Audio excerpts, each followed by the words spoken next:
Inspiré par les récits des pionniers, de ceux qui ont ouvert la voie des hauteurs et dessiné les contours de nos massifs, Benjamin Védrine s'est laissé emporter dans un rêve de solo. D'hiver en hiver, d'ascension en ascension, une voie s'est imposée, la voie base, parcourant entre glace et rochers la faste ouest des Drus. Après de multiples péripéties, nous y sommes enfin au pied de ce mur de granit. Benjamin laisse derrière lui ses Hautes-Alpes chéries pour rejoindre les contrées chamonniardes et la solitude. Vous écoutez Traversée, un podcast proposé par le magazine Wider, Benjamin Védrine, deuxième partie. Et à un moment donné, le créneau vraiment se confirme. Et là, je sais que c'est le moment, quoi. C'est quand même stressant, quoi, au fond. Quoi, parce que depuis l'éboulement, je me pensais être en mode sous-marin, mais en fait, non, j'avais pas un super bon camouflage, quoi. Tu vois, j'étais quand même assez visible hors de l'eau, quoi. Malheureusement, donc, il y en a beaucoup qui ont compris que j'allais y aller, malgré tout, quoi. Malgré l'éboulement, malgré tout ce qui a pu avoir eu lieu jusque-là. Mes parents, quand je leur avais dit la première fois que j'allais faire une face nord, enfin un itinéraire dans la face nord, en fait, au bout d'un moment, ils ont compris que j'allais dans la face ouest. J'ai pas pu leur cacher jusqu'au bout. Et d'une certaine manière, c'était bien aussi, parce que c'est important, je trouve, d'être sincère, tu vois, Moi, j'avais besoin aussi d'eux, finalement, dans leur regard et dans la manière dont ils voyaient mon départ, qu'ils soient à 100% avec moi et qui est pas quelque chose qui altère la confiance, quoi. Et j'avais besoin de leur soutien, quoi, tout simplement. Et il y a une différence entre faire une voie dans la face nord en un jour ou deux versus faire un truc en 5 jours dans la face ouest. Et donc, eux, ils le savent, ils connaissent un peu ce que c'est, quoi. Ils ont déjà fait de l'alpinisme.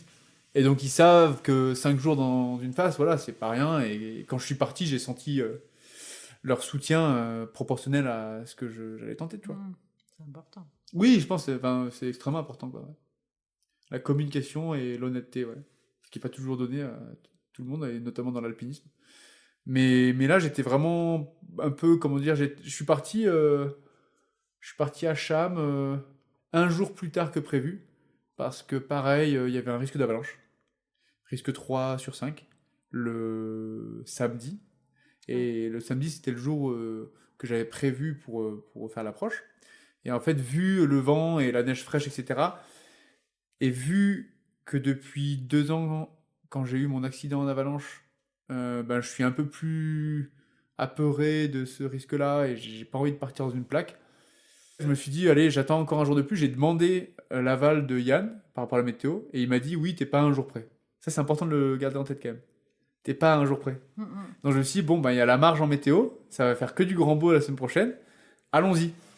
Oui, parce que moi, en fait, ce qui est important pour moi dans les hivernales, et ce qu'on s'est confirmé à chaque fois avec Léo et Seb, c'est que tous les trois réunis, on a quand même une grosse liste de courses d'hivernales, quoi. Surtout Seb. Et nous, avec Léo, de plus en plus. C'est que il faut toujours le choper le premier créneau de l'anticyclone. Il faut jamais attendre, généralement, c'est jamais en ta faveur. Parce qu'il y a du vent qui arrive, etc., etc. Et donc là, Yann me dit, bon, t'es large. Bon, super. Et moi qui aime pas les avalanches, je me dis, bon, c'est bonheur, tant mieux, je peux partir le dimanche. Donc là, on met en place aussi le tournage, parce qu'il y a aussi la partie... j'ai ma partie performance, vraiment sportive, personnelle. etc., personnelle, d'immersion en montagne, voilà. Mais c'est mon métier d'être athlète et d'être alpiniste professionnel maintenant. On est peu nombreux en France.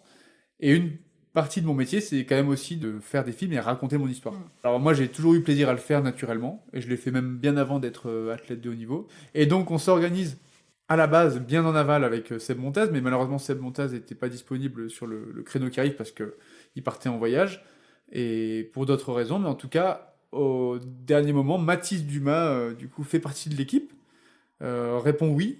Et ça, c'est pas évident, pareil, parce que moi, en fait, c'est aussi pour mettre en relief le fait que, entre guillemets, j'engage des gens dans des projets qui sont complètement incertains, à la fois parce que je vais peut-être pas du tout réussir, et à la fois parce qu'autant la météo va faire que, je sais pas, moi-même en allant à Chamonix, Yann va m'appeler et me dire non, mais en fait, vas-y pas, quoi. Et donc, c'est pas simple de dire à quelqu'un, est-ce que t'es libre 6 jours 6 jours dans une saison, en plus au dernier moment. Et soit il faut bloquer complètement un mois, mais soit ce que tu fais jamais, quoi. Et soit c'est au dernier moment comme ça, et là ça s'est bien goupillé avec Mathis. Il était libre, dispo, il a dit ouais, carrément, je me libère. Donc ça, c'était une vraie aubaine. Bon, en tout cas, avec Mathis, du coup, on se retrouve le dimanche matin au parking des Grands Montés. Et là, du coup, on part ensemble faire l'approche. Et ce qui était dingue ce jour-là, c'était qu'il y avait personne qui avait fait la trace jusqu'au pied des drues. Donc c'était à la fois relou parce que bah il faut faire la trace, donc faut se fatiguer quoi. Avec les petits skis de 65 au patin où tu t'enfonces, tu vois, et le gros sac. Là pour le coup, le sac faisait 18 kilos.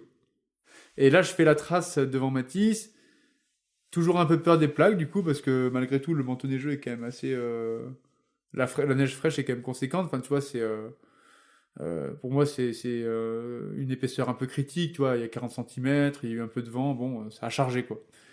Au final, rien ne part et on arrive au Renom des Drues au soleil, et ça c'est cool, parce que c'est ce qui fait la particularité aussi de cette face, hein, c'est qu'elle prend le soleil vers 14 heures à peu près, donc t'as quand même toute la matinée à l'ombre.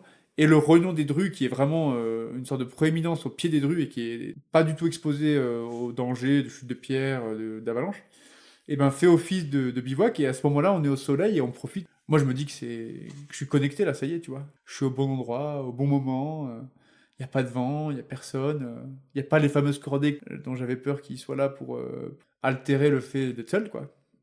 Donc il y a pas mal d'éléments positifs.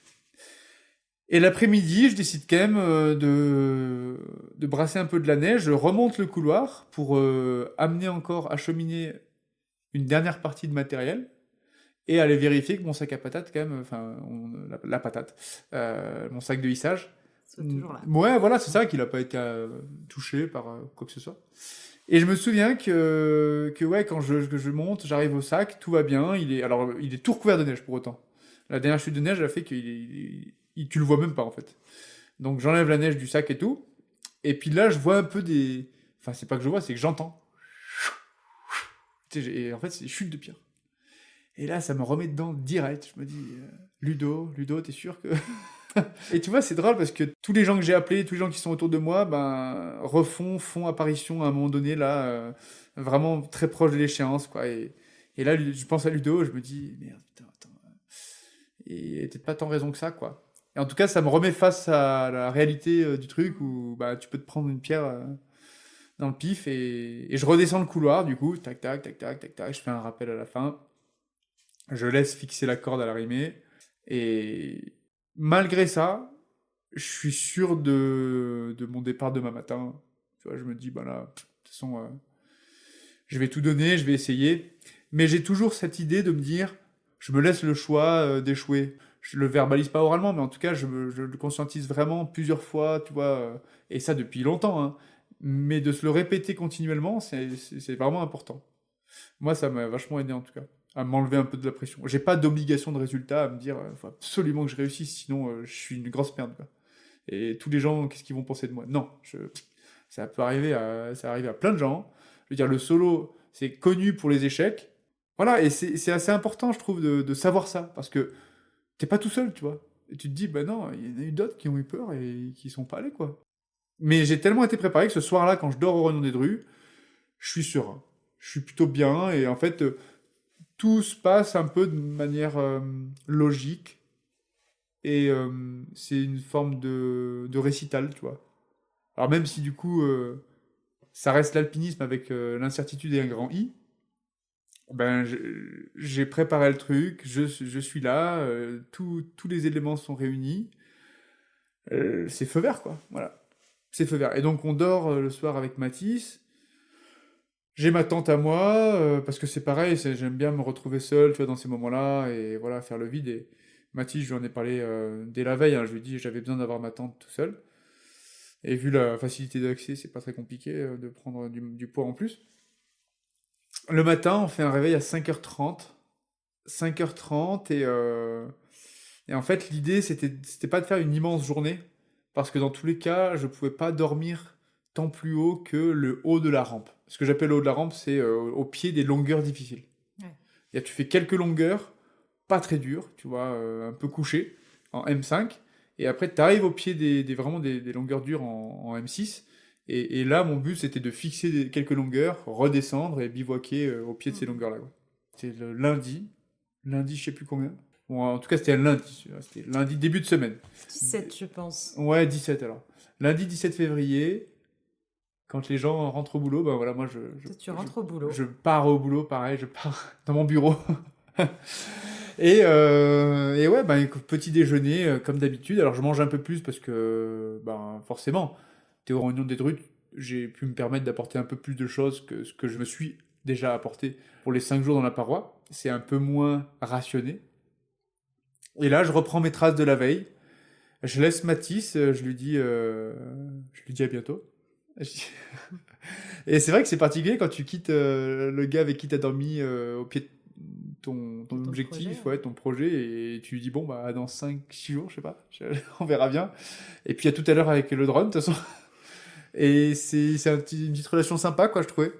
Donc là, je remonte le couloir, et je me souviens que on en avait parlé avec mon coach Léo Viré.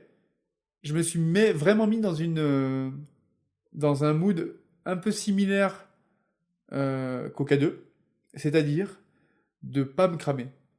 Et c'est tout bête hein, de dire ça, mais c'est pas simple pour tout le monde de pas démarrer au quart de tour, notamment quand tu es face à une ascension comme ça qui prend beaucoup de temps et où tu as envie de te dire, allez, je, je capitalise, si tu veux, sur les moments faciles, techniquement, et donc je vais vite pour remonter le couloir. Et là, moi, je savais qu'au K2, ce qui m'avait sauvé, c'était maîtriser la lenteur. Et donc, pour ce couloir-là, et pour tout ce qui allait suivre, tout ce qui allait suivre d'endurant, c'est-à-dire de pas technique, donc les remontées sur corde, les couloirs de neige, les parties faciles dans les longueurs, etc., je m'étais promis de pas dépasser un certain RPE. Donc, de pas dépasser une certaine intensité. RPE, en gros, c'est de 0 à 10, quoi. 0, tu fais rien. Et 10, t'es vraiment au max de chez max, c'est comme une VO2 max, voilà. Et moi, je m'étais dit, il faut pas que je dépasse 4, 4, 5, même pas, quoi. Voilà. 4. 4, c'était bien. 3, 4. Pourquoi? Parce qu'en fait, le projet était long, c'est sur 5 jours. Les difficultés étaient quand même réparties dans ces 5 jours, c'est-à-dire qu'il n'y avait pas plus de difficultés au début qu'à la fin. Non, il y avait des difficultés tous les jours, et notamment le 7A, par exemple, en rocher putride, dont on n'a pas parlé depuis longtemps, et ben lui, Il revient. oui, il revient tout le temps, ben lui, c'était lui qui me rendait complètement parano, et lui, c'était le troisième jour. Donc imagine, j'arrive le troisième jour en ayant forcé comme un dingue avec un RPE de 6 sur 10 par exemple les 2 premiers jours, ben, j'ai plus de jus. Donc là, s'il faut faire un run-out pendant 5 6 mètres au-dessus du point sans rien mettre là dans le CETA, je suis plus là quoi. Donc je savais que c'était important, et d'autant plus que c'est important parce que tu es en solitaire, et c'est à souligner dans le sens où quand tu es en cordée, tu peux te permettre d'avoir un coup de mou. Tu peux te dire, allez, bon ben si je vais pas bien, mon collègue va pouvoir prendre le relais. Et ben là, c'est toujours pareil, tu reviens toujours à la même conclusion, tu es tout seul. Et tu dois compter que sur toi-même. Et c'est à la fois hyper fort, et c'est ce que je recherchais, et à la fois ça te demande une certaine méthodologie. Ça te demande une certaine retenue, une gestion de l'effort. Donc gestion de l'effort dans le couloir, et après je retrouve mon sac. Et ce que j'ai pas dit aussi, et ce qui est important à préciser pour les adeptes de l'éthique, c'est que la veille, donc le dimanche, après avoir fait l'approche, j'ai remonté le couloir et je me suis permis quand même de fixer une longueur. Là, c'était pour le coup, c'était vraiment aussi psychologique, c'est-à-dire comme ça, je trouvais que c'était intéressant l'après-midi, tranquillement, de prendre mes marques avec le rocher, et puis avec les techniques d'auto-assurage, parce que faut le dire, j'avais jamais fait d'auto-assurage vraiment dans ce genre de contexte, c'est-à-dire une grande face, du terrain d'aventure, mettre des coinceurs et sur du granit, enfin, j'avais jamais fait ça. Donc là, j'avais fixé cette première longueur la veille, je la remonte du coup le matin, je, je démarre sur la suite. Et là, en fait, tout se passe à peu près bien, sauf que je me rends compte que le rocher est quand même pas si bon que ça par rapport à ce que j'espérais à cet endroit-là. Et je crois que la troisième longueur, vu que je suis méthodique, et ben je regarde vachement YouTube. C'est con, hein, mais je regarde vachement YouTube et j'essaye de voir où sont passés les gars, en fait, sur la vidéo. Et Amaury, en fait, qui avait ouvert Petit Pont, la voie juste à droite de base. Il avait fait un petit montage YouTube très brut, très sympa d'ailleurs, que je conseille. Et on voyait du coup grimper le socle au début. Et donc moi, je suis leur trajectoire, leur ligne. Et j'ai un doute quand même par rapport au topo de Léo Billon, voilà, qui avait fait le tracé vraiment au millimètre. Et effectivement, en fait, au fur et à mesure de grimper, ça passe bien, ça va bien, ça va bien. C'est un peu couché, mais c'est dalleux, etc. Mais ça va. Je lève la tête à droite de l'éperon, et là, boum, je vois en fait pile le névé où arrivait Léo, et le relais, je le distingue aussi, parce que c'était un relais qui était fixe pour le coup. Je le distingue aussi, mais il est complètement à l'horizontale de moi, genre 20 mètres à droite, quoi. Et entre moi et ce relais, ben, il y a des dalles à passer, quoi. Et là, je me dis, non, mais ça démarre super bien, là, vraiment. En fait, ben, Amaury et leurs collègues, ben, ils se sont sûrement trompés. Et ils n'ont pas pris là où il fallait prendre, là où j'imaginais qu'il fallait prendre. J'ai suivi un peu leur erreur, que je considère comme une erreur. Peut-être que c'est à discuter avec eux, je me suis peut-être aussi trompé, mais pour moi, il faut que je récupère la ligne de Léo. Et là, en fait, dès la première journée, si tu veux, je commence par une traversée descendante, machin bidule, à trouver le relais. Et là, pour ceux qui connaissent, je laisse imaginer ce que ça a été comme chiantitude à devoir déséquiper. C'est-à-dire qu'il a fallu que je retraverse comme j'ai traversé, mais dans l'autre sens, je déséquipe, et après que je refasse presque un peu en solo ce passage-là de traversée. Enfin bon, ça m'a mis dans un mood, tu vois, un petit peu ronchon dès le début, quoi, à me dire, mais non, mais t'as peut-être perdu 25 minutes là pour rien, quoi, puis tu t'es mis taqué un peu. Et d'ailleurs, ce que j'ai pas précisé au départ de cette longueur-là, c'est que ce qui confirme que le rocher était pas ouf, c'est que je démarre la longueur, et ce qui est drôle, c'est que je pars à droite, là où je suis pas allé finalement parce que j'ai regardé la vidéo YouTube et que j'ai voulu suivre la trajectoire d'Amaury. Je pars à droite, je mets les pieds sur un rocher, tout s'écroule, et là je tombe. Putain, ah, ça a tenu, hein. Ben Dieu, heureusement que j'ai mis un point là. Ah. Mais je tombe vraiment, quoi. Alors c'est pas très raide, donc heureusement, mais genre je tombe, la protection me retient, le relais me retient, tout me retient, quoi. Et direct, Dans le bain. dans le bain, quoi. Alors après être tombé, je me trompe, mais surtout cette chute, alors en vrai, j'en ai rigolé dès le début, quand je me suis dit, bon, voilà. Au moins, Ça annonce la couleur. ma technique fonctionne au moins. Et Tu oui, vois, c'est rassurant. Ouais, Très bien. c'est plutôt solide mes points que j'ai mis. Bon, voilà, d'une certaine manière, c'était rassurant. Et ouais, ça m'a presque décomplexé, je pense, au fond. Tu vois, je suis vraiment tombé, quoi. J'ai tout un pan de rocher qui s'est écroulé sous mes pieds, puis je suis tombé. Bref. Bon, écoute, c'est comme ça. Et ensuite, je continue les longueurs, pas très dur. Et là, il m'arrive une deuxième péripétie, c'est que quasiment à la fin de la rampe, je désescalade pour déséquiper, je fais tomber un caillou sans faire exprès, et là, je le vois qui dévale. Et qu'est-ce qui devait arriver arriva, boum, ça tonche ma corde. Ça la sectionne pas complètement, mais ça la heurte. Et en descendant, en fait, eh ben, je me rends compte, et je vois la corde qui est vraiment abîmée, et en gros, il y a toute la gaine qui est quasiment plus du tout fonctionnelle, quoi. Et on voit un peu l'âme de la corde. Donc en gros, c'est... Comment dire c'est un endroit de la corde que maintenant, sur lequel je peux plus trop compter, quoi. En tout cas, je me sentirais mal de faire des longueurs difficiles et peut-être d'assumer un plomb, une chute avec ça, quoi. Et heureusement, c'est quand même à 50 mètres. C'est-à-dire que 10 mètres dessous, bon, c'est le bout de la corde. Et il y a quand même 50 mètres de portions qui sont toujours en super bon état. Et je peux compter dessus, du coup, pour faire les longueurs. Et au final, au pire, s'il y a des grandes longueurs, je pourrais en faire deux, quoi. Ouais. Les découper. Bon, et en tout cas, moi, ce qui est présent ce jour J, c'est le nœud décisionnel à la fin de la rampe, dans le sens où j'arrive là où j'avais prévu de faire un bivouac, et en fait, c'est pas ouf du tout. Il n'y a pas de... C'est pas de bivouac. Ouais, ben les collègues, Esteban et Virgile et leurs collègues, ben, m'avaient dit, ouais, on a fait un bivouac assis. Et ils m'avaient dit, je pense que tu pourras trouver de quoi t'allonger si t'es tout seul. Bah, je sais pas, en vrai, j'ai pas réussi à trouver quelque chose de vraiment flagrant, quoi. T'es trop grand. Non, ouais, peut-être trop grand, 1m85.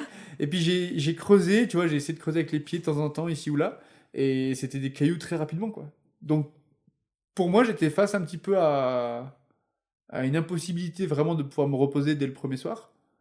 Chose que j'avais un peu prévu quand même, mais je me suis dit, mince. Mais combiné au fait que j'étais à midi à cet endroit-là, donc un peu plus tôt que prévu, là, vraiment, je me suis posé la question de, est-ce que je continue? Est-ce que je fonce jusqu'à soit d'une part espérer un bivouac entre ce premier bivouac et le deuxième bivouac que j'avais prévu, ou deuxio, peut-être aller chercher un bivouac que m'avait indiqué Léo, mais que m'avait déconseillé Amaury. Et donc là, en fait, à midi, si tu veux, c'était hyper frustrant de pas continuer. Donc je décide de continuer. À un moment donné, il faut prendre une décision. Tu te dis, bon ben là, sauf que je vais vraiment dans l'inconnu. C'est-à-dire que je sais même pas combien de temps je vais mettre. Autant les longueurs qui sont au-dessus de moi, elles vont me prendre vraiment plus de temps que prévu et je vais même pas arriver au bivouac que je souhaite. Suivant, Et entre les deux, il y a peut-être pas de bivouac prévu, quoi. Et Léo m'avait dit, ah, peut-être que t'as un bivouac entre le M7 et le M8. Bon, alors je compte là-dessus. Sincèrement, je compte vraiment là-dessus. Je fais le M6 et le M7 d'affilée. Donc je fais les deux longueurs dures. Là, je suis content, j'enchaîne. C'est-à-dire que j'arrive à tout libérer sans tirer au point. Je mets évidemment les protections pour me protéger quand même. Tout se passe bien. Ma technique de toiturage fonctionne. Quand je redescends sur la corde, ça fait une technique de balancier et mon sac de hissage monte. Ouais, Donc ça, c'est génial. très bien. C'est-à-dire que j'ai pas besoin de hisser moi-même après, c'est-à-dire que c'est mon propre poids en descendant chercher les protections qui hissent le sac, et donc j'ai vraiment du plaisir à voir le sac passer à côté de moi sans que j'ai à faire vraiment d'efforts. Ça c'est cool. Et je fais le deuxième M7, et le deuxième M7, c'est là où Léo m'avait dit, ah bah il y aura peut-être une zone de bivouac. J'arrive, et bah là, alors là, pas du tout quoi. Zéro, niet, y a rien. Et ça me met un petit peu le stress. Et en même temps, je me dis, les longueurs se passent bien, t'es assez efficace. Allez, on y va. On carbure, on carbure. Sauf que après ce deuxième M7, il y a un crux. Il y a la longueur la plus difficile en dry, avec les piolets, qui est M8+. Alors c'est un peu exagéré de dire M, parce que M, normalement, c'est pour mixte. Mais on pourrait même presque dire D, comme dry, D8, quoi. Et donc cette longueur-là, c'est un grand diète de 55 mètres. Magnifique. Qui se grimpe avec les piolets et les chaussons aux pieds. Donc là, j'enlève les chaussures que j'avais. Et là, c'est au soleil, c'est bonnard, c'est trop bien. Matisse est là avec son drone. Et là, je grimpe le M8+, où du coup, moi, il m'avait stressé, quoi. Il m'avait stressé, cette longueur-là, évidemment. Et quand je faisais les entraînements sur les secteurs de dry tooling, je pensais vachement à cette longueur, notamment. Ouais. Et j'arrive en haut du M8+, et là, de nouveau, bah, pas de bivouac. Donc je me dis, bah mince alors, je vais devoir encore faire le M8 pour trouver la fameuse vire dont m'a parlé Léo, qui est même pas sûre parce que Amaury me l'a déconseillé. Ça fait beaucoup de choses, hein. Et en plus, ce M8, je pars dedans, et Léo m'avait bien précisé qu'il était bloc, intense. Ouais. Et qu'il fallait peut-être que je le repère, mettre les protections, et après que je le tente en libre. Et je sais pas pourquoi, à ce moment-là, quand je m'engage dans le pas, je comprends un peu le côté bloc. Parce que tu sais, ça se voit, quoi. C'est pas dans le M8+, 50 mètres, où c'est de l'endurance, et il n'y a pas de pas particulièrement dur. Là, il y a un move dur, sur lequel, tu vois, je passe beaucoup de temps. C'est-à-dire que j'agrippe le piolet, je redescends, j'essaie de comprendre la méthodologie, comment passer, etc., solutionner le problème. Et là, je prends un plaisir dingue à réussir le truc, en fermant le bras et en pensant à toutes les tractions lestées que j'ai pu faire à Bloc 27, à la salle d'escalade. Et surtout, ça se passe dans des lumières de dingue, tu vois, on est fin de journée, le soleil est en train de se coucher, et il faut comprendre que le soleil, sur la face des rues, il est là jusqu'au bout, quoi. T'as juste vraiment le rouge sur la paroi, et là, moi, je suis pendu sur ce piolet à faire une fermeture immense, et à aller chercher un petit crochetage plus haut. Je sais pas, il y a eu un truc où je me suis dit, mais waouh, quoi. C'est magique. Ouais, vraiment. Et en plus de ça, j'ai eu tout ce qu'on avait construit et préparé avec mon prep mental et Bastien Mini, notamment ne pas du tout être en tension et dans le relâchement. Ouais. Et là, je l'ai vachement mis en application, tu vois, tout le vocal qu'on avait créé, il m'a fait un vocal, en fait, Fabien Dupuis, pour me relâcher, avoir le petit doigt qui vient se reposer sur les autres doigts au niveau du bas du manche, la respiration, tout. Et tout s'est mis vraiment, tout s'est aligné à ce moment-là, quoi. Et c'était vraiment comme un peu le fruit de toute cette préparation, cette première journée. Et j'arrive en haut du M8+, qui était vraiment horrible en termes de rochers, parce qu'il y avait beaucoup moins de neige que quand il l'avait ouverte. Et le fait qu'il y ait moins de neige, ça fait qu'il y a vachement plus de rochers brisés. Et de sable, alors peut-être que c'est l'éboulement qui a aussi amené ce sable, mais je me suis vraiment retrouvé en difficulté à la fin de cette longueur-là. J'ai fixé le relais malgré tout, j'ai réussi. Et puis je suis descendu au niveau de la vire, dont m'avait parlé Léo. Effectivement, neige béton. Tu vois, neige dure, pour moi, ça n'avait pas le coup, quoi. Donc je redescends encore beaucoup plus bas que la longueur même, où j'avais repéré une vire. Et j'arrive à la vire, elle a déconcerté. Je me dis, mais là, pareil, ça marche pas. Je suis dégoûté, je suis là, mais non. Donc là, il fait nuit, là. Ça y est. Ouais. Donc là, je sors la frontale. Donc là, c'est le premier jour. Hein. Et j'avais dit quoi au début? J'avais dit, il faut faire de la gestion. Oui, allez doucement. Faire de la gestion, il faut y aller doucement. Voilà, c'est tout sauf enfin, c'est tout le contraire. Et je remonte la corde alors en essayant de gérer et en essayant de pas mettre beaucoup d'intensité. Et je garde mon calme. Et moi, j'ai l'habitude en montagne je vais dire, d'apprécier la nuit. C'est-à-dire, il y en a qui ont peur quand la nuit arrive, etc. Ils aiment pas cette sensation d'obscurité parce qu'ils se sentent stressés à l'idée de ne pas avoir terminé, quoi, avant que la nuit arrive. Et moi, c'est pas le cas. Et c'est ça qui me sauve un peu à ce moment-là, c'est que j'arrive à me détendre, tout en étant dans un contexte effectivement très tardif. Ça va pas trop, quoi. Et je m'efforce quand même, du coup, de prendre cette vire comme bivouac. 19h15. J'essaie de me faire une plateforme, mais là, ça va être dur, hein. Ça va être dur. Faut vraiment que je sois finot, quoi, avec la neige, parce que sinon... Enfin, j'ai que ça, quoi. J'ai pas trop d'autres solutions, là. Donc, je vais essayer de dormir là. Et puis voilà.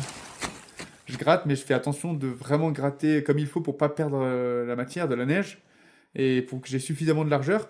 Et j'arrive à faire entre 35 et 40 cm à peu près, quoi. Et à faire suffisamment de longueur pour mes 1m85. Je mets des cordes dessus, parce qu'au début, je me dis, je vais pas mettre le matelas gonflable, je vais pas réussir, donc je mets des cordes dessus pour faire mon matelas. Et en fait, à la fin, je me dis, allez, je vais quand même sortir le matelas pour voir.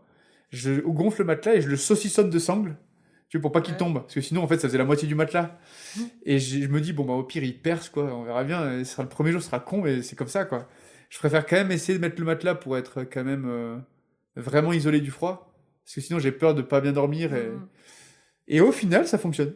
Du coup, je me mets dedans, après avoir mangé et tout.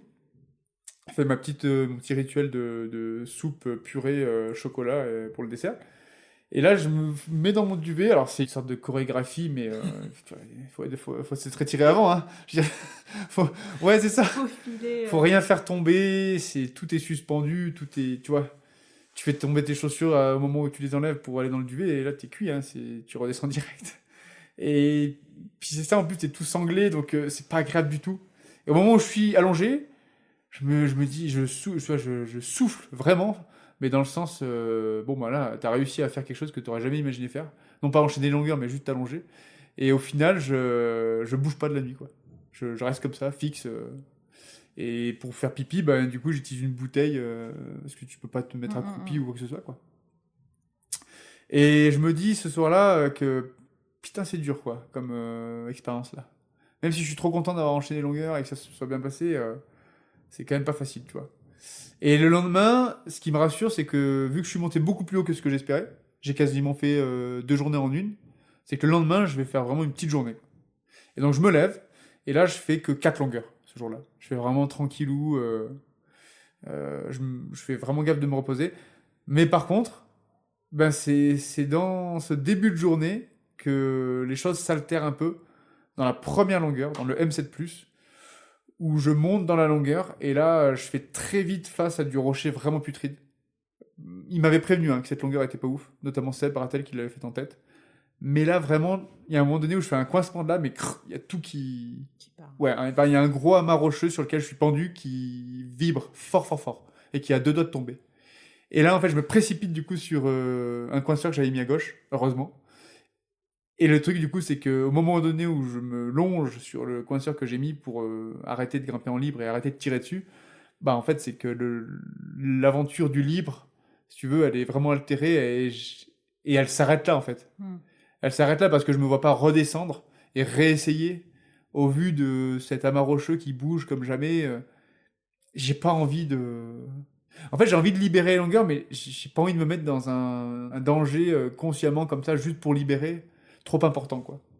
Donc tant pis, je me dis, ben, c'est la vie, j'ai fait de mon mieux, j'ai essayé. Physiquement, je me sentais plutôt bien, et techniquement aussi. C'est le rocher qui, à ce moment-là, a pas voulu de moi. Et ben, écoute, bon, ben, on continue quand même. On continue, mais je m'efforce quand même le reste du temps de libérer, de grimper, parce que d'une part, c'est quand même plus rapide que de mettre des coinceurs et de tirer dessus, etc., etc. Et puis c'est plus agréable aussi, en fait. Oui. Moi, j'ai la volonté de prendre du plaisir, en fait. Et tu prends du plaisir en faisant ça. Et donc, en redescendant dans ce M7+, notamment, je fais tout tomber l'amas de blocs sur lequel j'avais vibré. Et ça me confirme, en fait, en tapotant un peu avec la main et en tirant dessus, il y a tout qui tombe. Je fais le M5+, qui suit, et je fais le 6C, qui est tout en fissure, en dulfer, qui est super beau. Vraiment, là, pareil, le soleil arrive tout juste, Matisse est encore là, voilà, avec ses hélices. Et là, moi, du coup, je suis avec les chaussons et les mains, sans les piolets. Et ça me rappelle le Yosemite de l'automne dernier. Donc là, je me dis, bah, tu vois, t'as bien fait. Tout était un peu logique, quoi, finalement, cette préparation. Et tout se passe bien. Le M8 au-dessus d'après, pareil.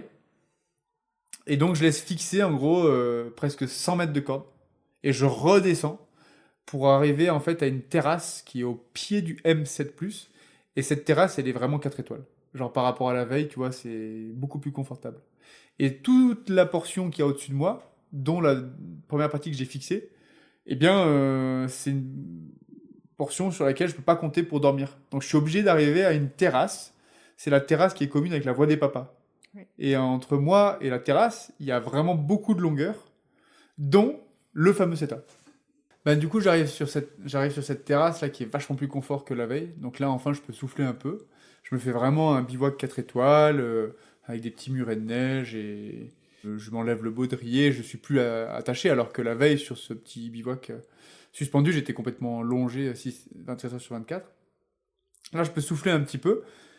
Et par contre, ça me fait un peu bizarre parce que de faire une petite journée comme ça, dans une phase où tu sais qu'il faut avancer, il y a des longueurs, etc., c'est particulier en fait. C'est antinomique avec ce que instinctivement tu ressens, quoi. Où t'es dans une dynamique, tu vois, de allez, faut y aller.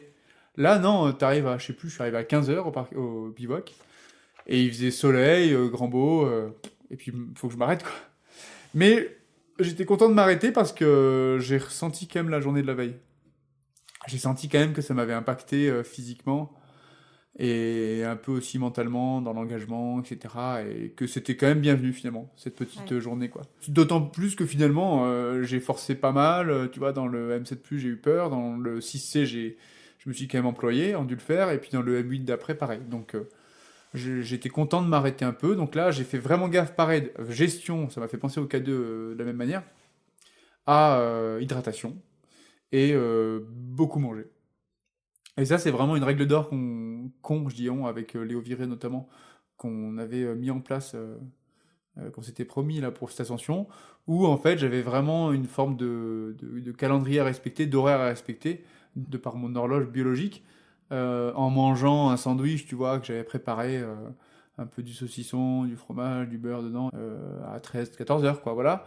Et le reste du temps, ben, c'était des boissons sucrées, où je rajoutais de la poudre, des boissons isotoniques et des barres de céréales. Mais en gros, tous les jours, c'était à peu près pareil. Et ce jour-là de repos, j'ai en plus un peu augmenté l'apport en hydratation pour vraiment enlever la fatigue musculaire de la veille, quoi. Et repartir balle neuve le lendemain. Et c'est ce qui a marché, c'est-à-dire que le lendemain, je me réveille, encore il fait beau, bon, le matin, tu te lèves, il fait quand même un peu froid, évidemment, hein, c'est du -10 dans ces eaux-là, et c'est un peu austère, mais tu sais que le soleil va arriver, bon, dans 6 heures, mais oui, bah c'est plus rassurant que l'inverse, quoi, où, je sais pas, t'es dans une phase est et puis il part. Là, au moins, tu sais que tu vas vers le mieux, quoi. Et ce jour-là, bah, c'est le jour le plus... Ouais, c'est le jour le plus important. C'est le CETA. Le CETA putride. Le fameux CETA qui m'avait vraiment inhibé toute motivation l'année dernière, qui m'effraie, en fait, depuis que je projette ça vraiment de manière très sérieuse, et sur lequel j'ai peu d'informations, quoi. Et je remonte les cordes fixes, donc ça m'échauffe, donc ça c'est cool. Alors c'est un peu laborieux parce qu'il faut hisser le sac, etc., etc. Donc il y a quand même du boulot avant de grimper. Et en plus, je m'étais dit, je vais pas grimper trop tôt parce que je souhaite que dans le CETA, où il faut grimper main nue, eh ben, ça soit pas des températures glaciales non plus. Donc s'il fait par exemple 0, autour de 0,2, ça va, quoi. Mais ça, du coup, tu le trouves que vers midi 13h. Et donc, j'ai pas attaqué trop tôt non plus. Et au final, ce qui me sépare du 7A+, c'est une longueur en M5+, qui du coup, sur l'échelle de cotation, ben, est bien moins dur que le M8+, que j'ai pu faire l'avant-veille et le M8 que j'ai pu faire la veille. Mais par contre, il est en rocher vraiment pas bon. Donc je m'engage dedans, ça va le début machin, et là au milieu, pareil, quoi, c'est l'enfer. J'ai l'impression d'être dans une face horrible des écrins, quoi. C'est là où on dit que le rocher est pourri, bah en fait c'est pas là où on le pense, quoi. Et là c'est en plein cœur du massif du Mont Blanc, et vraiment c'est sableux, j'arrive pas à trouver des ancrages, des crochetages qui bougent pas. Et voilà. Et tout ça, j'aurais pu partir avec. Toute cette merde là.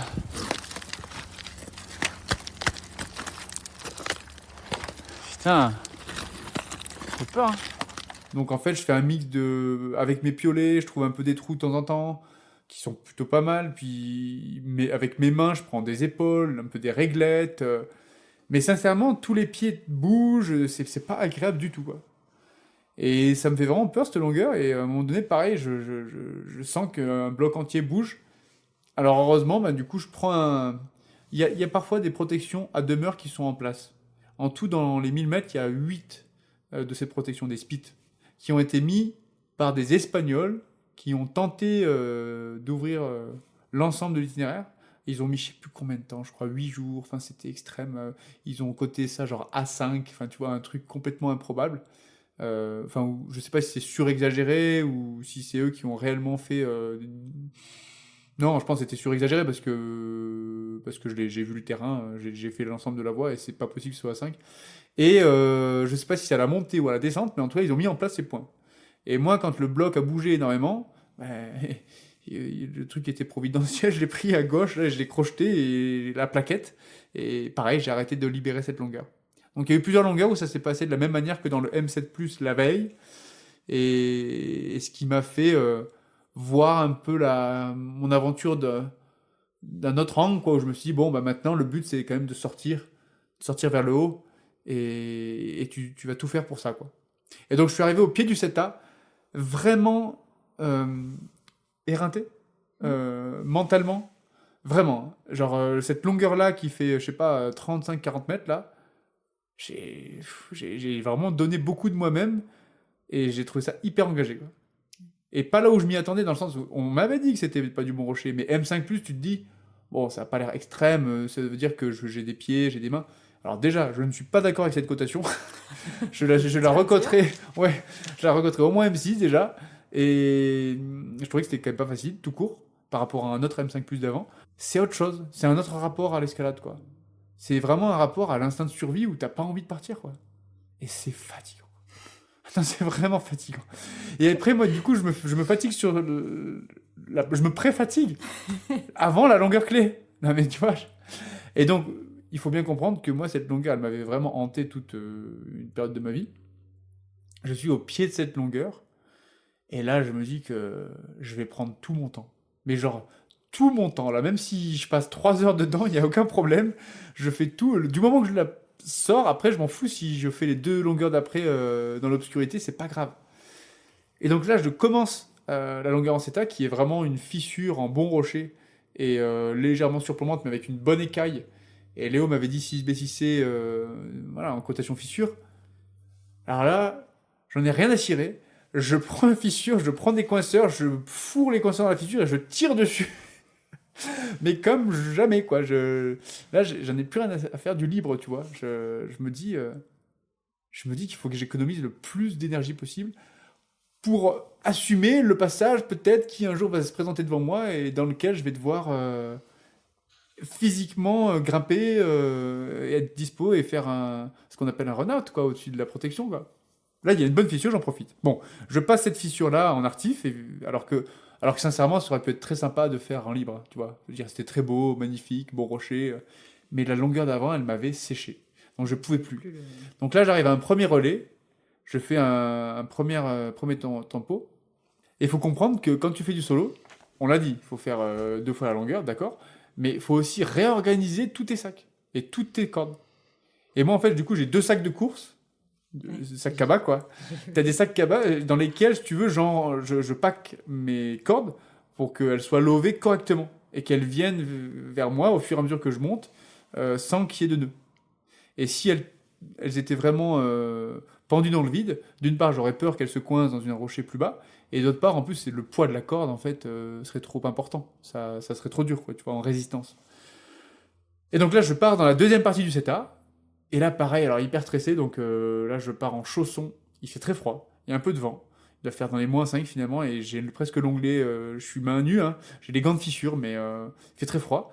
Et j'ai quand même un piolet, parce que dans le 6C d'Ulfer que j'ai fait la veille, eh bien, j'ai vraiment regretté de ne pas avoir un piolet. Parce qu'en fait, le piolet sert toujours.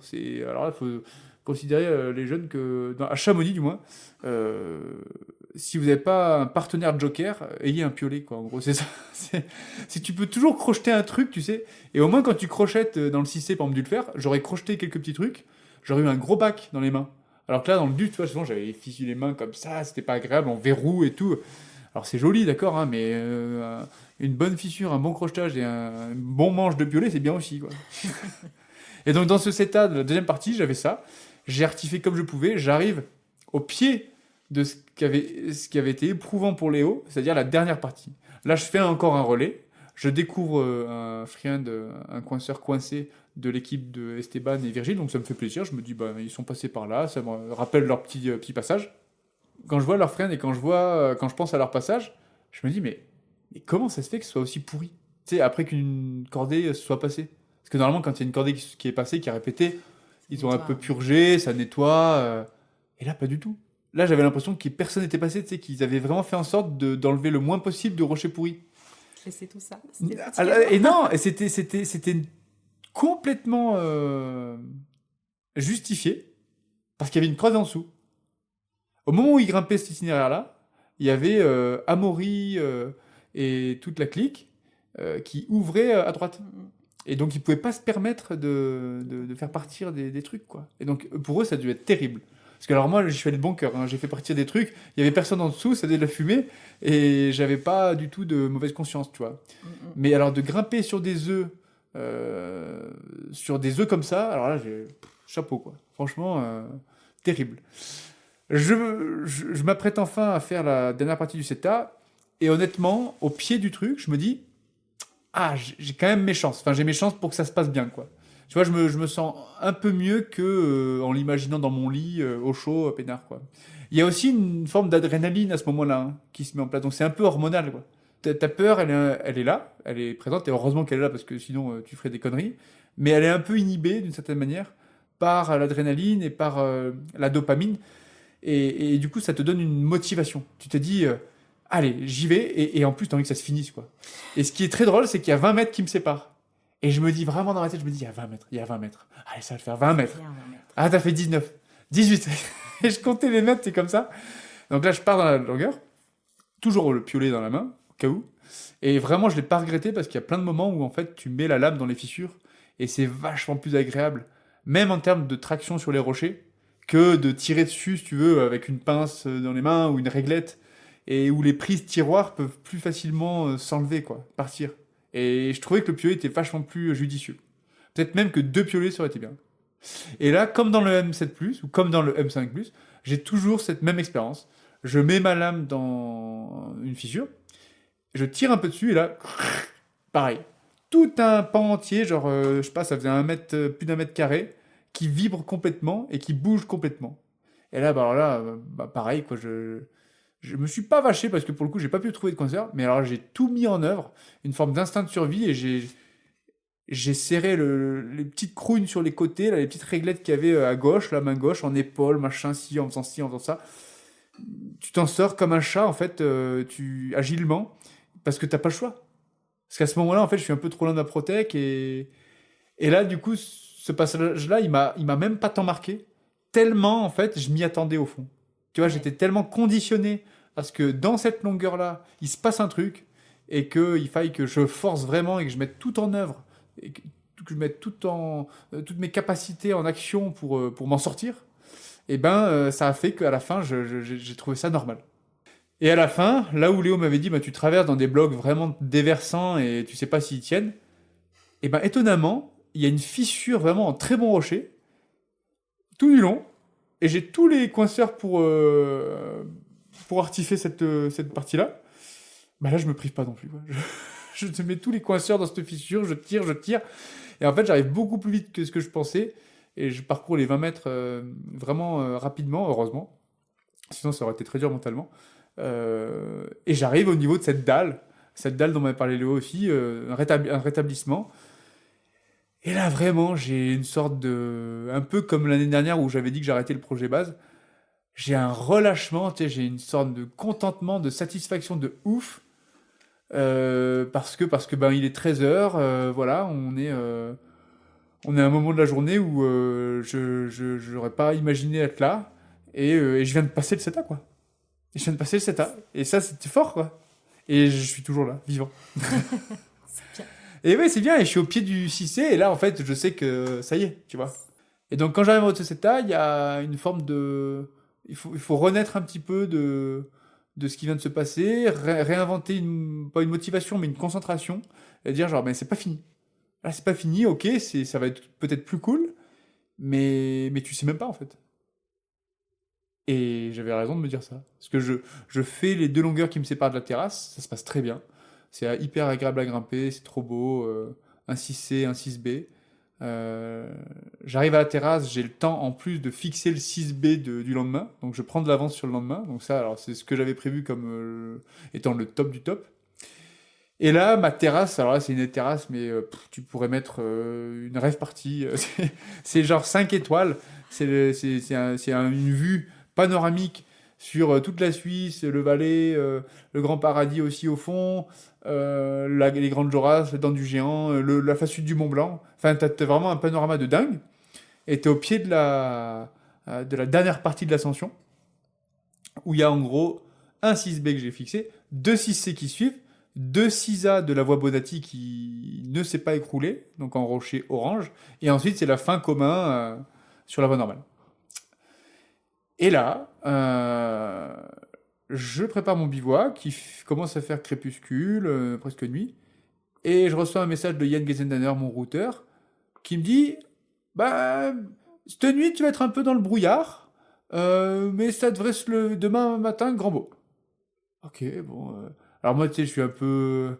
Je veux dire, j'aime bien creuser, quoi. Quand on me dit ça, je dis, bon. Alors attends, tu crois il va peut-être neiger? Il me fait 2-3 flocons, mais ça s'arrête à 4 heures du matin.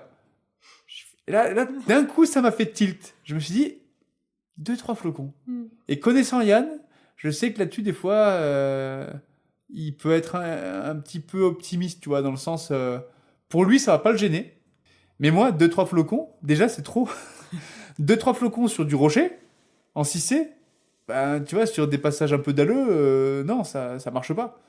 Et surtout, j'ai déjà eu plusieurs fois l'expérience de ça. Donc moi, quand il me dit 2-3 flocons, je lui dis, ben là, moi, je pense tout de suite à mes péripéties, mes aventures vécues avec ces 2 acolytes-là, et que je suis peut-être cuit, en fait. Donc tout mon emballement dont j'ai pu faire preuve, là, après le 7A, là, Ça retombe. ah mais là, tout retombe. Là, je veux dire, là, je repars à zéro en termes de stress, quoi. Je me dis, mais là, je suis surstressé. Et c'est vraiment une série Netflix dans le sens où il se passe toujours un truc que tu n'avais pas prévu.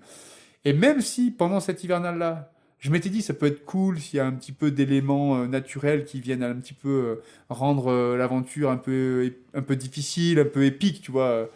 Ça pourrait être sympa, quoi. Tu vois, je m'étais dit, allez, un peu de vent, un peu de brouillard, pourquoi pas. Un petit peu. Pas beaucoup. Mais pas beaucoup, ouais, c'est ça. Genre 2-3 flocons, j'en demandais pas autant, quoi. Et, et du coup, je me couche.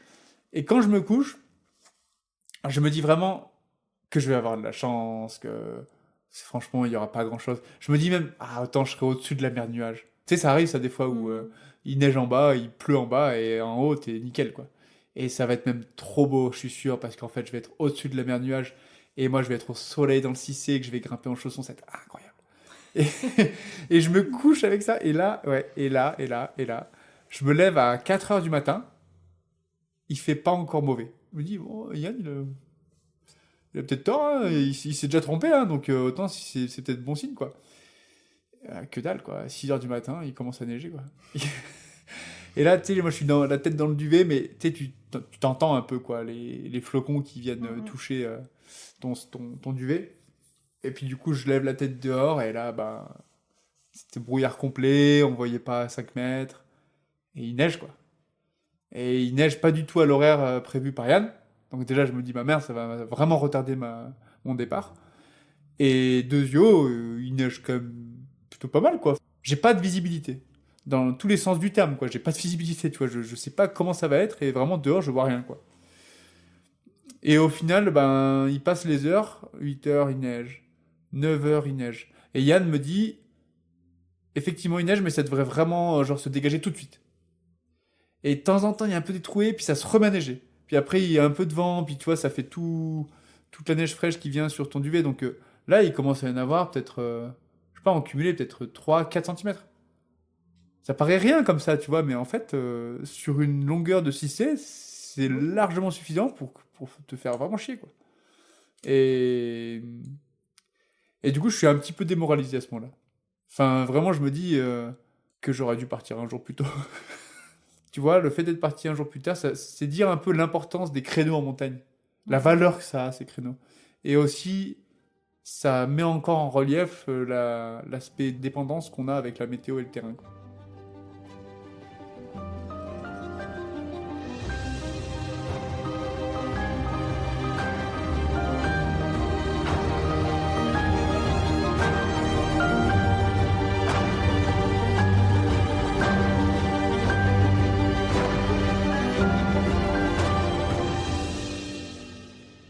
Il n'y a pas eu de vent, et du coup, la neige s'est déposée aux moindres petites aspérités du rocher.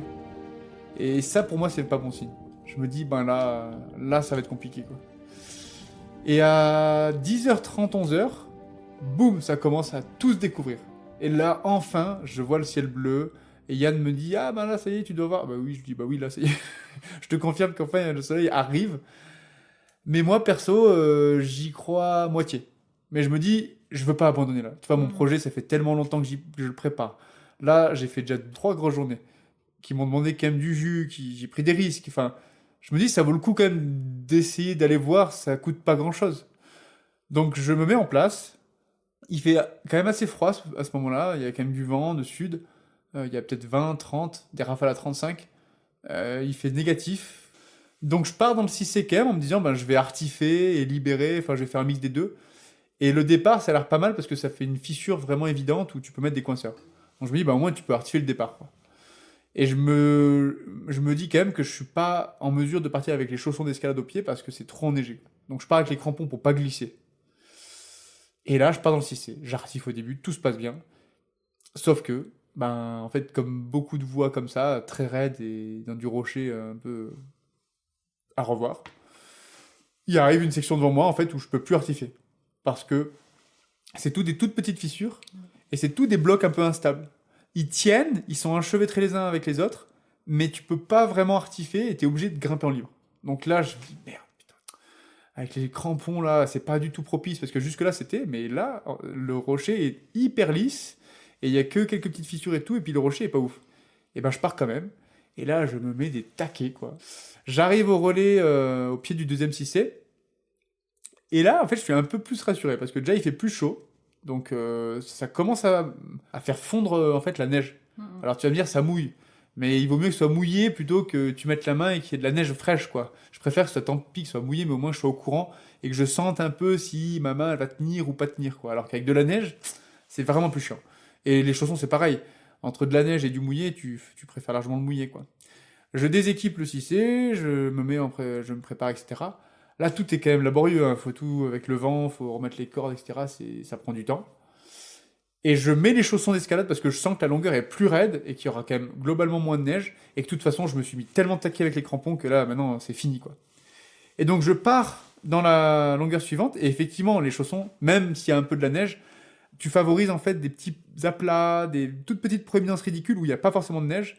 Et c'est vachement plus agréable. C'est vachement plus approprié.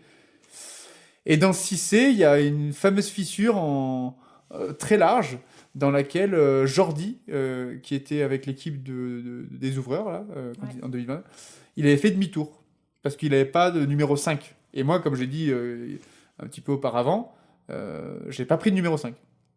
Et pour autant, d'autres membres de cordée, comme Amaury, qui avait fait petit pont et qui finissent par ces longueurs communes, parce que c'est la voie des papas, Et ben il m'avait dit, ouais, avec le numéro 5, t'es quand même vachement plus tranquille, quoi. Et Léo Billon, comme d'habitude, m'avait dit, non, mais ça va, c'est du 2. Bon, je savais plus qui croire à la fin. Et donc moi, cette fissure avec ce numéro 5 me stressait aussi. Pas autant que le 7A, mais je me disais, bon, bah, peut-être, je vais peut-être pas réussir à passer non plus, j'ai pas de numéro 5. Et là, Mathis me dit, parce que je lui en parle, je sais plus à quel moment, si c'est peut-être une longueur avant, il me dit, mec, si t'as besoin de numéro 5, je peux te l'amener avec le drone. Je lui dis, non, mais. Ah, non. Et il me fait, non, mais je suis sérieux. Non, mais je me vois pas faire ça, là. Éthiquement, il y a quand même une limite, tu vois. Alors, évidemment que si j'avais été dans le besoin ultime, j'aurais accepté qu'il m'amène des médocs, etc. Mais c'est vrai que ça aurait été drôle de voir arriver un numéro 5 du ciel. Je vois l'image. Il en aurait été capable. Mais je m'engage dans cette longueur, et là, je me concentre à faire exactement comme Léo m'a dit. C'est-à-dire que plutôt que de rester en bas, eh ben, il faut se mettre au-dessus et prendre en fait la fissure en inversé, parce qu'elle est en diagonale vers la droite. Elle est en diagonale vers la droite, donc tu prends en inversé et tu mets tes pieds sur le rebord de la lèvre inférieure. Ok. Et ça marche super bien. Et là, je le passe en hyper vite, en me disant genre, ah, j'ai peur. Et ça se passe en 2 secondes. Et en fait, du coup, j'ai pas besoin du numéro 5. Alors, je dis tout de suite à Mathis, je lui dis, bah écoute, c'est bon, t'as pas besoin de mobiliser ton drone pour le numéro 5. Et c'est une grande longueur qui fait 60 mètres, donc du coup, je la coupe en 2. Et la deuxième partie est superbe. C'est vraiment une envolée dans des fissures. Alors, je dis superbe, mais je dis là maintenant en étant assis dans le salon, hein, à savoir que sur place, en fait, c'est des grands blocs enchâssés, mais vraiment déversants, tu sais, c'est impressionnant. Et t'as l'impression que tout va bouger, et t'es obligé de monter sur ces structures rocheuses qui sont post-éboulement, présentes là en équilibre, tu vois. Mais elles sont tellement lourdes et attirées par la gravité qu'en fait, elles sont pas bougées, c'est pour une raison, c'est que elles sont dures à déloger. Mais par contre, tu te protèges dedans, en grande partie. Et ça, tu sais pas si en expansion, lors d'une chute, ton coinceur va tenir, quoi. Voilà, donc t'es quand même vachement concentré, c'est des coincements de main, il y a pas beaucoup de neige sur cette partie-là. Et pendant que je grimpe, en fait, la chaleur s'accentue et je sens que ça fait fondre toute la neige un petit peu de la face, quoi. Et cette longueur, en fait, c'était la dernière difficile. Donc là, enfin, j'arrive en haut de ce 6C et enfin, je peux vraiment, vraiment souffler, quoi. C'est-à-dire qu'au-dessus de moi, maintenant, il se présente un... Ouais, c'est vraiment un clin d'œil, d'ailleurs, à Bonatti, qui en 55, il avait fait ça, je crois, en 6 jours, ou 7 jours, je sais plus, 6 jours, je crois, où tu retrouves ces longueurs originelles. Et c'est des longueurs qui sont... c'est des bijoux. C'est des bijoux de Sisa dans du rocher un peu orange, où tu vois les coins de bois des anciens, alors peut-être de Bonatti même, tu vois les pitons des anciens, enfin, tu passes d'un monde à l'autre. Et c'est hyper agréable, et c'est assez drôle en fait de se rendre compte que jusque-là, on grimpait sur quelque chose qui était dessous des voies existantes. Des voies qu'avait ouvert Marc Battard, qu'avait ouvert Catherine Destivelle en solo, etc. en 91. Tout un pan de l'histoire. Et là, en fait, tu retrouves l'histoire dans ces 2 longueurs-là. Et c'est une sorte de condensé de genre, vous voyez, j'ai fait ça, nous avant, il y avait ce rocher-là, et bah vous avez que les miettes. C'est qu'à le dire.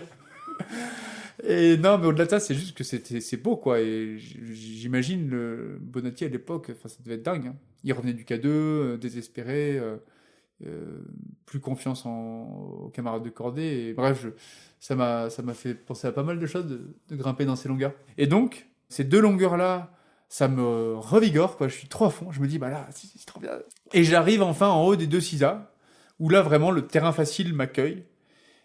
Et où en plus, il arrive un truc très drôle, c'est que j'entends des voix. Et j'entends des voix, mais de l'autre côté. Et je sais qu'à cet endroit-là, moi, je suis juste sous ce qu'on appelle le trou de canon. Et le trou de canon, en fait, c'est ce qui te permet de passer de la face nord jusqu'à la face sud, et ensuite d'aller au sommet.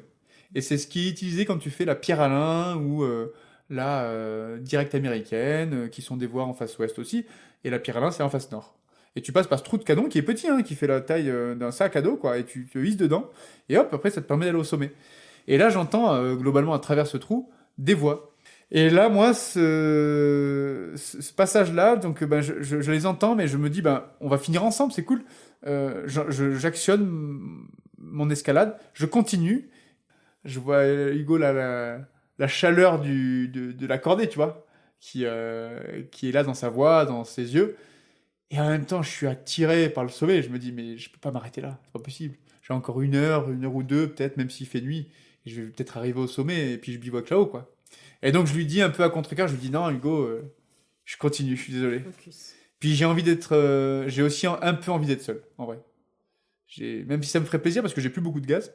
Je suis sur mon 4e bivouac, en fait, du coup, j'avais pas vraiment prévu. Alors, j'avais prévu du secours, mais d'une part, j'avais pas prévu de consommer autant de gaz, et donc de boire autant d'eau. Et secondo, ben, c'était un peu une bouteille de secours, quoi, pour ce bivouac-là. Donc je sais que je vais peut-être pouvoir faire 1 litre, 1,5 litre, voilà. Et je continue, je fais ma traversée, et là, en fait, c'est une fin où tout le monde se perd un peu. Tu sais, c'est pas dur, mais tout le monde se perd, et ça peut être dur, du coup, si tu prends le mauvais dièdre. Et donc je traverse à droite dans de la neige complètement molle, chauffée par le soleil toute la journée. Je vais voir, et là je retrouve l'itinéraire qu'on avait fait avec Charles Duboulot quand on avait fait la directe américaine. Et je me souviens que c'était un peu chiant et que c'était pas le plus logique, quoi. Et ça me tient à cœur de trouver la voie normale. Tu vois, la voie normale qui est l'itinéraire le plus facile. Mais c'est déjà du 4 sup hein, à grimper, mais c'est le plus facile. Et là, c'est quasiment fin du jour, tu vois, début de la nuit. Et là, je brasse. Des fois, à un moment donné, je me souviens, je brasse dans la neige tellement que je m'enfonce complètement la jambe et tu vois, je bascule en arrière, quoi. Et là, en fait, je suis à 2 fois, je suis à 2 doigts d'être déséquilibré jusqu'au point de chuter, quoi. Donc, je suis pas dans un bon mood dans le sens où, tu sais, je suis un peu énervé, je suis un peu irrité par le fait de pas trouver. Ça me prend le chou. Et puis, je sens qu'en fait, le temps passe et que je vais pas arriver au sommet avant la nuit, quoi. Et donc, il y a un moment donné où je change d'état d'esprit et je me dis, bah, en fait, de toute façon, tu vas bivouaquer. Tu vas bivouaquer et puis en fait, c'est plutôt sympa, en fait. Et je change complètement par rapport à mes habitudes où bah, je fonce, tu vois, je vais le plus vite possible. Et là, je me dis, bah, en fait, mais même, c'est sympa, c'est l'occasion. Je veux dire, t'es sous le sommet. Donc demain matin, la météo, elle est bonne, tu vois, elle est encore bonne. Tu es quasiment sûr de sortir. Mais tu peux être le privilégié qui va passer une nuit là-haut sans trop de pression, avec peut-être un beau lever de soleil, et pourquoi pas, quoi. Et puis c'est sympa, tu fais corps avec la montagne. Plutôt que d'aller au sommet, de faire tous les rappels de nuit, d'arriver à 2 heures du matin, comme... voilà, des fois c'est vrai qu'on fait ça, quoi. On fonce, on fonce, on fonce. Je me suis dit, allez, ben, t'es venu là pour le voyage, t'es venu là pour l'immersion. Bah, mon gars, c'est le moment, hein. Je crois que psychologiquement, c'est une belle... c'est un beau bivouac parce que de savoir que le lendemain tu vas sortir, qu'il reste vraiment pas grand chose, peut-être 1 heure et demie, 2 heures à peine, tu vois, que tu as réussi. Et là, c'est ce que j'imaginais qui arrive, c'est-à-dire que je me lève et là tu as un lever de soleil. Alors là, c'est l'un des plus beaux. Waouh. Ah, trop beau, trop beau.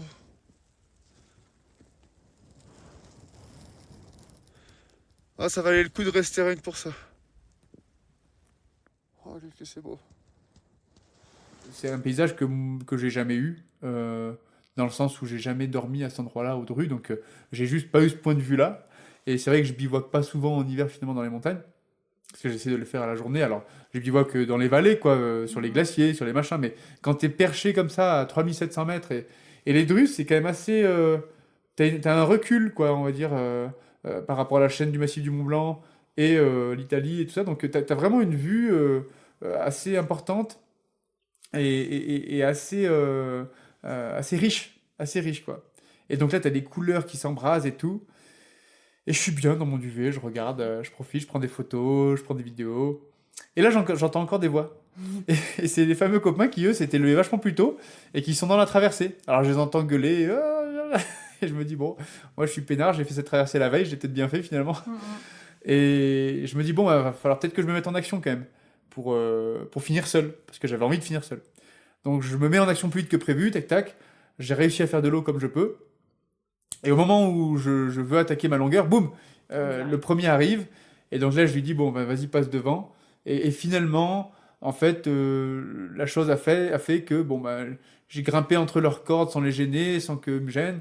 Et je suis repassé devant. Parce que le temps que les deux membres arrivent, ben voilà, quand tu es tout seul, finalement, tu peux réussir à être plus efficace. Et finalement, effectivement, pour moi, c'est la voie normale, ce qu'on a réussi à trouver.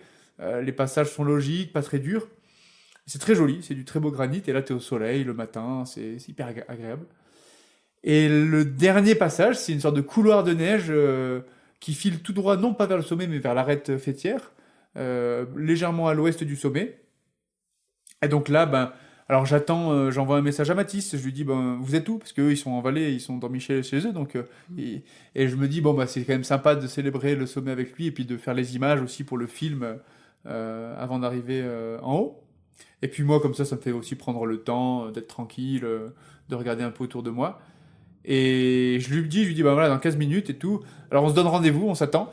Et donc là, je vois son drone arriver, je me dis, bon, allez, j'y vais, maintenant c'est le départ pour moi. Et j'arrive à la crête, il y a un peu de vent, ça souffle.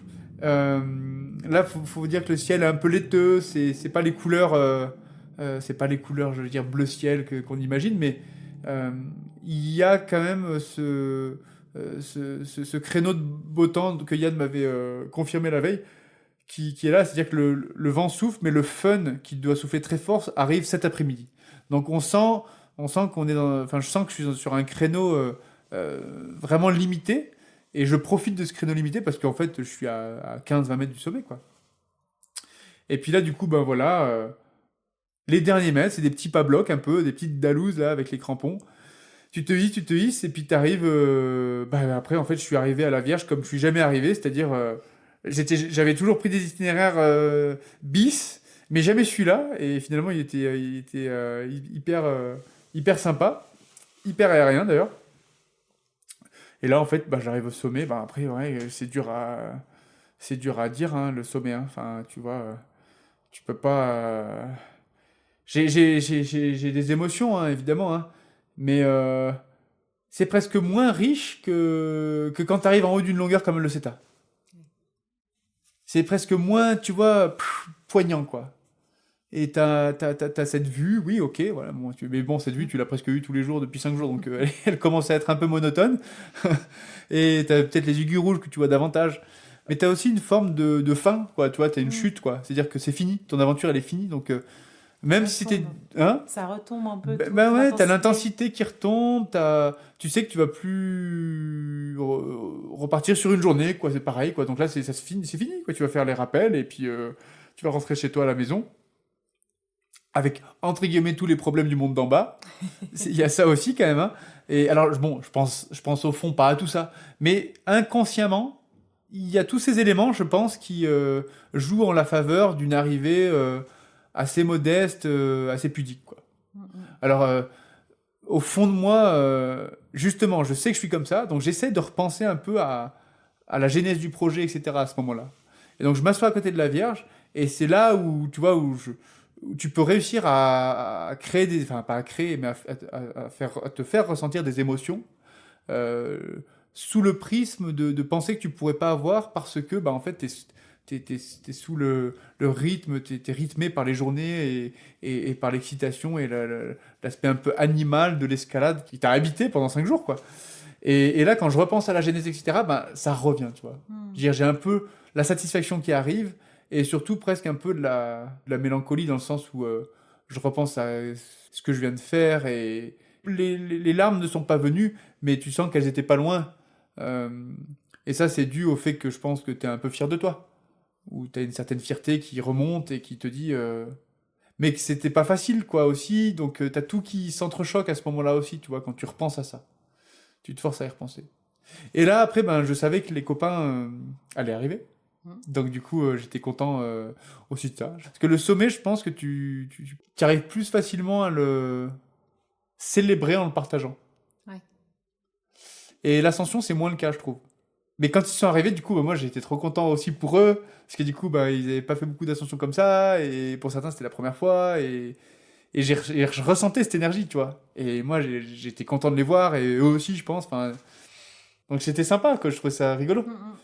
Et donc, vu que moi, j'avais ma corde de toncher, je leur ai demandé si je pouvais descendre avec eux, en rappel. Parce qu'il y avait quand même genre 18 rappels à faire, tu vois. Et ils m'ont tout de suite dit, bah ouais, carrément, attends, tu rigoles. Au contraire, y a pas de souci. Et là, on s'apprête à partir, et boum, qui on va arriver, un autre gars, et c'est Boris Brémond, un copain qui est secouriste au PGHM de Briançon, qui lui venait de la face nord par la voie Le Sieur. Alors on se retrouve à 6 au sommet, tous des gens qui se connaissent un peu, tu vois, pour dire que le réseau c'est une niche, quoi, la communauté est toute petite. Et donc on se félicite aussi, et donc en fait, tous les gens qui étaient sur les drues depuis quelques jours, on s'est vraiment retrouvés convergents là, vers le sommet à ce moment-là. Et c'était vraiment fort, quoi. Et voilà, donc le sommet des Drues, quoi. Et puis après, ben, du coup, on entame la descente, le couloir nord. Tout se passe très bien, ça déroule, en fait, c'est des rappels efficaces, dans un itinéraire assez mythique, d'ailleurs, sur de la glace fossilisée, mais qui, d'ailleurs, fond, moi, je la vois fondre au fur et à mesure du temps, quoi, tout simplement, hein, par rapport à l'année dernière, même. Et puis on descend jusqu'en bas, alors on croise des cordées aussi qui montent dans le couloir nord direct, donc il y a de l'émulation, on voit dans la face. On essaie de pas trop le gêner, on fait comme on peut. Et enfin, ben, en fait, moi, si tu veux, je me repose vraiment le cerveau quand vraiment je mets le pied sur le glacier et qu'on tire la corde et que tout va bien et qu'on s'encorde sur le glacier, qu'on descend cette pente de neige. Là, vraiment, je me dis que c'est fini, quoi. C'est fait. Mais jusque-là, en vrai, c'est... Alors là, Mhm. c'est la tête qui tourne à 1000 à l'heure pour voilà, construire les relais, pas tomber dans les rappels, faire attention aux chutes de pierre, être toujours minutieux parce que on sait que c'est dans les descentes qu'il y arrivait tellement d'histoires tragiques, malheureusement. Donc moi, j'étais vraiment très soucieux et très anxieux jusqu'à ce moment-là où j'arrive au glacier qui est très crevassé et sur lequel j'étais aussi également content d'être en contact de ses collègues et avec lesquels du coup j'ai pu partager la corde pour Rentrer. traverser ces crevasses. Eh ben, écoute, On est bon? on est bon là. On est bon! Je pense qu'on est bon. Et après malheureusement c'était même pas pizza, c'était burger, pas ouf quoi, à Chamonix.